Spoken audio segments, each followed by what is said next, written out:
புரட்சி தலைவர் எம்ஜிஆர் அவர்கள் நடிக்க இருந்த அன்புள்ள ரஜினிகாந்த் என்ற திரைப்படம். அந்த திரைப்படத்தில் எம்ஜிஆர் புக் ஆகி நடிக்காமல் போனது ஏன், பேசப்படாமல் போனது ஏன் என்ற ஒரு சுவாரஸ்யமான தகவலை பத்தி தான் இந்த பதிவுல நாம பார்க்க போறோம்.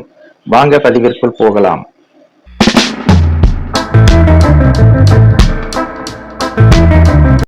அன்புள்ள ரஜினிகாந்த் என்ற திரைப்படத்தில் எம்ஜிஆர் தான் நடிப்பதாக இருந்தது. ஆனால் திடீரென அவர் நடிக்க மறுத்துவிட்டதால் சூப்பர் ஸ்டார் ரஜினிகாந்த் அந்த திரைப்படத்தில் நடித்தார். இந்த திரைப்படத்தை இயக்கியவர் ரஜினியின் நெருங்கிய நண்பர் நட்ராஜ் ஆவார். இயக்குனர் கே பாலச்சந்தர் 3 முடிச்சு என்ற திரைப்படத்தில் ரஜினியை மட்டும் பாப்புலர் ஆக்கவில்லை, ரஜினியின் நண்பரான நட்ராஜையும் பாப்புலர் ஆக்கினார். திரைப்பட கல்லூரியில் படிக்கும்போது ரஜினியோடு நட்ராஜ் கொண்ட நட்பு நீண்ட காலம் தொடர்ந்து கொண்டிருக்கிறது. 3 முடிச்சு என்ற திரைப்படத்தில் நட்ராஜை அப்போதைய பத்திரிகைகளில் பாராட்டி எழுதினார்கள். நிறைய திரைப்படங்களில் வில்லனாக நடித்தார் நட்ராஜ். ரஜினியோடு மட்டும் நான் மகான் அல்ல, பைரவி, ராணுவ வீரன் போன்ற திரைப்படங்களில் நடித்தார். காலப்போக்கில் நட்ராஜ் சினிமாவில் வாய்ப்புகள் குறைந்ததும் கேமராவுக்கு பின்னால் செயல்பட ஆரம்பித்தார். அவர் தேவர் பிலிம்ஸ் படங்களுக்கு அசிஸ்டன்ட் டைரக்டராக பணியாற்றியுள்ளார். நல்ல நாள், அபூர்வ சகோதரிகள் போன்ற திரைப்படங்களில் டைரக்டர் ஆர் தியாகராஜனுக்கு அசோசியேட்டாக பணிபுரிந்தார். அந்த விஷயம்தான் அவர் வாழ்க்கையில் நடிகரிலிருந்து இயக்குனராக உயர்த்தியது. லேனா கனடா என்கிற ஒரு எழுத்தாளர் டு எல்விஸ் வித் லவ் என்கிற புக்கை எழுதியிருந்தார். அந்த புத்தகம் ஒரு உண்மை கதையை பேஸ் பண்ணி எழுதப்பட்டது. ஸ்வீடன் நாட்டில் கரேன் என்ற ஒரு சிறுமி செரிப்ரல் பல்சி நோயால் பாதிக்கப்பட்டு வீல் சேர்ல மிச்ச நாட்களை கழிக்கிறாள். பெற்றோரால் கைவிடப்பட்ட அவளை பார்த்து கொள்ள வருகிற நர்ஸ் அவள் மனதை அறிய முற்படும் போது அவள் எல்விஸோட டையார்ட் ஃபேன்னு தெரியுது. அவள் சந்தோஷத்துக்காக எல்விஸுக்கு கடிதம் எழுத வைக்கிறாள். பலமுறை முயற்சித்தும் எல்விஸிடமிருந்து எந்த கடிதமும் வரவில்லை. அதன் பின்னர் நர்ஸ் லேனா எல்விஸோட தெரிந்த பெண்மணியை வைத்து எல்விஸ் பதில் கடிதம் எழுத ஏற்பாடு செய்கிறாள். நல்ல சில சம்பவங்களுக்கு பிறகு கரேன் ஒரு நாள் புன்சிரிப்போடு செத்து போகிறாள். அவள் கையில் எல்விஸோட லெட்டர். இந்த கதை 1980ஆம் ஆண்டு டச் ஆஃப் லவ் என்ற பெயரில் படமாக வந்தது. தூயவன் என்று ஒரு சினிமா கதாசிரியர் இருந்தார். தேவர் பிலிம்ஸ் கதை இலாக்காவில் கதை எழுதுபவர். அழகன் என்ற சீரியல் தயாரிப்பாளர் தமிழ்மணி அப்போது ஏதோ ஒரு பத்திரிகையில் வேலை செய்து கொண்டிருந்தார். மலையூர் மம்பட்டியான் என்ற திரைப்படத்தை எடுத்து வெற்றி பெற்றிருந்தார். இவர்கள் இருவரும் டெல்லியில் ஒரு சர்வதேச திரைப்பட விழாவுக்கு சென்றிருக்கிறார்கள். வழக்கமாக கதாசிரியர்கள் பார்ப்பது போல இவர்களும் ஒரு ஆங்கில பட ஷோவுக்கு போயிருக்கிறார்கள். அந்த படத்தோட பெயர் லவ் டு டச். இந்த திரைப்படத்தை பார்த்த இருவரும் நெகிழ்ந்து இந்த கதையை தமிழுக்கு ஏற்ற மாதிரி மாற்றி திரைக்கதை எழுதுறாங்க. படத்தின் ஸ்கிரிப்ட் ரெடியானதும் புரட்சி தலைவர் எம்ஜிஆரை கௌரவ வேடத்தில் நடிக்க வைக்க முயற்சி செய்திருக்கிறார்கள். நீங்க கடைசி ஒரு சீன்ல வந்தா போதும்னு அவர்கள் சொல்ல கதை தலைவர் எம்ஜிஆருக்கு பிடித்து ஓகே சொல்கிறார். அப்போது எம்ஜிஆர் படத்தின் பெயர் என்ன என்று கேட்க அன்புள்ள எம்ஜிஆர்னு டக்குன்னு சொல்ல உடனே தலைவர் எம்ஜிஆர் கிரீன் சிக்னல் காட்டிவிட்டார். அந்த காலகட்டத்தில் எம்ஜிஆரோட பழைய படங்களே வசூல் குவிக்கும் நேரம் அது. அதனால் இவர்களும் தெம்பாக இருந்தார்கள். படம் நடிக்க ஒப்புதலானதும் அரங்கநாயகத்தை பார்க்க செல்கிறார் தலைவர் எம்ஜிஆர். இந்த நிலையில் இந்த திரைப்படத்திற்கான எல்லா ஏற்பாடுகளும் செய்யப்பட்ட நிலையில் தேர்தலில் அதிமுக ஒரு மிகப்பெரிய வெற்றியை பெற்று புரட்சி தலைவர் எம்ஜிஆர் அவர்கள் தமிழகத்தின் முதல்வராகி விடுகிறார். இதனால் மக்கள் திலகம் எம்ஜிஆரால் அந்த திரைப்படத்தில் நடிக்க முடியாமல் போகிறது. முதல்வராகியும் சினிமாவில் நடித்தால் ஓட்டு போட்ட மக்களுக்கு நல்லது செய்ய முடியாது என்பதாலும் எம்ஜிஆர் அந்த திரைப்படத்தில் நடிக்காமல் தவித்தார் என தகவல்கள் சொல்கின்றன.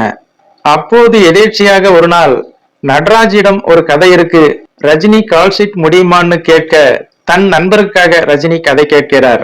ரஜினிக்கு தன் நண்பரான நட்ராஜின் கதை பிடித்து போக வெறும் 15,000 முதலோடு 1983ஆம் ஆண்டு மார்ச் மாதம் பூஜை. பேப்பரில் வருகிறது விளம்பரம்.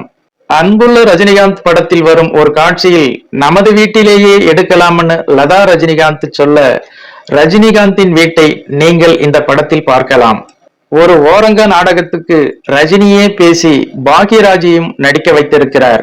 இது இந்த படத்துல ஒரு சிறப்பான காட்சி. அன்புள்ள ரஜினிகாந்த் படம் வெளியாகி ஒரு மிகப்பெரிய வெற்றி. தமிழ்மணியும் தூயவனும் தனித்தனியாக பிரிஞ்சு படம் எடுக்கிறாங்க. தூயவன் என்பவர் இப்போது இல்லை, தமிழ்மணி இப்போதும் இருக்கிறார்.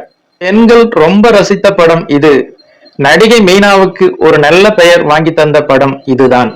இசைஞானி இளையராஜாவோட இசையில் பூந்தேனே தேனே வா, முத்துமணி சுடரே பாட்டுக்கள் இளையராஜாவோட எக்கால ஹிட்கள்.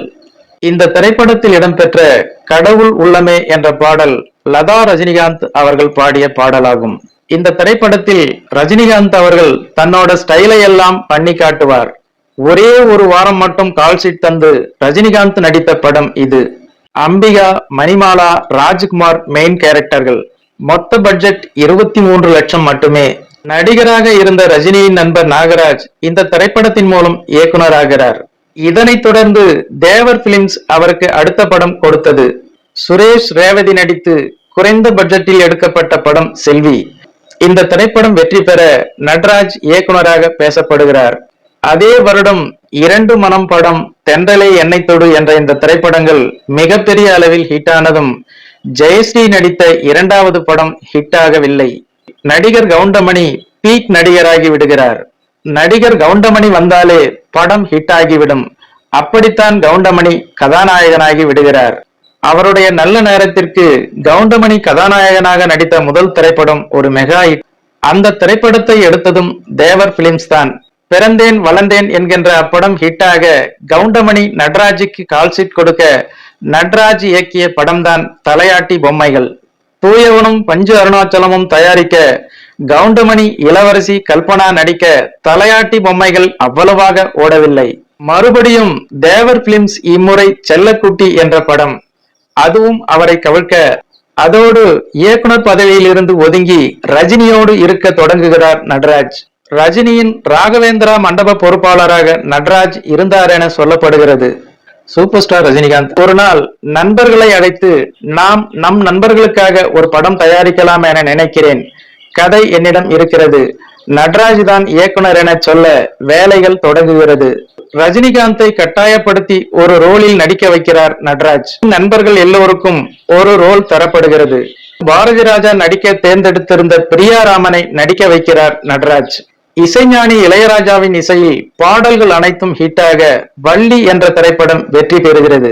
இந்த திரைப்படத்தில் இவருக்கு அசோசியேட்டாக பணியாற்றியவர்கள் இயக்குனர் ஹரி மற்றும் இயக்குனர் மணிபாரதி, கதிர்வேலு ஆகியவர்கள். அவர்களும் இதற்கு பின்னால் சின்னத்திரை ஆதிக்கம் தொடங்க நட்ராஜ் சின்னத்திரையில் நடிக்க தொடங்குகிறார். காலம் எவ்வளவு கடுமையானது!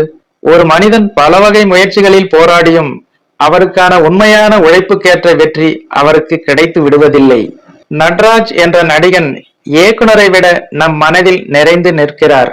இயக்குனர் நட்ராஜ் ஏனோ வள்ளி, அன்புள்ள ரஜினிகாந்துக்கு அப்புறம் பேசப்படவே இல்லை. ஆனாலும் நட்ராஜ் அவர்கள் ஒரு அற்புதமான இயக்குனர். கிடைத்த வாய்ப்புகளை சரியாகவே பயன்படுத்தி இருக்கிறார் என்பது குறிப்பிடத்தக்கது. ஓகே ஃப்ரெண்ட்ஸ், மேலும் இது போன்ற வேறொரு சுவாரஸ்யமான தகவலுடன் சந்திக்கலாம். அதுவரை உங்களிடமிருந்து விடைபெறுவது ஐம் சி இளங்கோ. நன்றி, வணக்கம்.